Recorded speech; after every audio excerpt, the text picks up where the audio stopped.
Oui, bonjour, je suis Martin van Klooster de l'Université de Louvain et j'aurai le plaisir de parler demain sur la valorisation de la recherche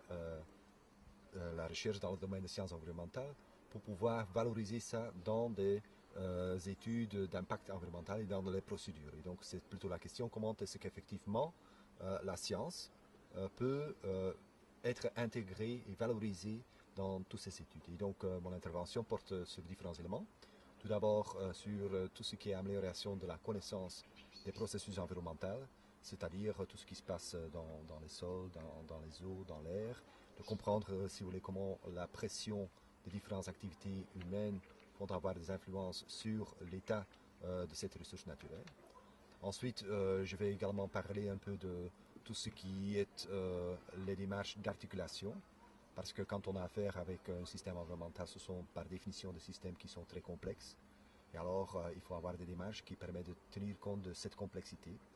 Donc, il faut pouvoir articuler, si vous voulez, la connaissance de différentes disciplines correctement dans un concept qui est cohérent. Alors, cela veut dire qu'il faut tenir compte aussi des boucles de rétroaction, de la connexion entre les différents composants, ce qui n'est pas évident. Parce que traditionnellement, depuis le siècle de la lumière, on avait développé une science qui était plutôt une science analytique. On essaye de séparer, si vous voulez, les systèmes complexes et de comprendre des petites choses du système. On n'a pas vraiment l'habitude de développer une science intégrée. Et donc, on essaiera de développer quelques pistes qui permettent justement de faire cette science intégrée.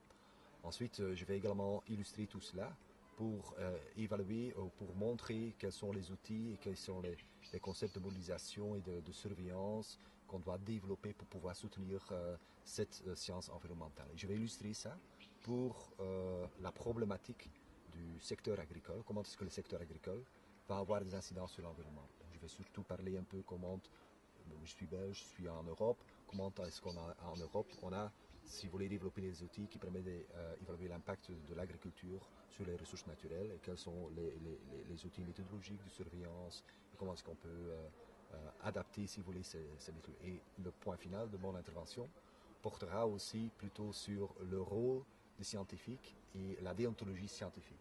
Donc là, il y a plutôt un aspect humain sur voilà, comment est-ce qu'on peut coupler tout d'abord le fait qu'il y a plein de choses qu'on ne connaît pas encore, l'incertitude, comment est-ce qu'on peut caractériser cette incertitude, comment est-ce qu'on peut communiquer ça correctement et comment peut-on intégrer, si vous voulez, dans son intégrité le rôle de scientifique dans la prise de décision.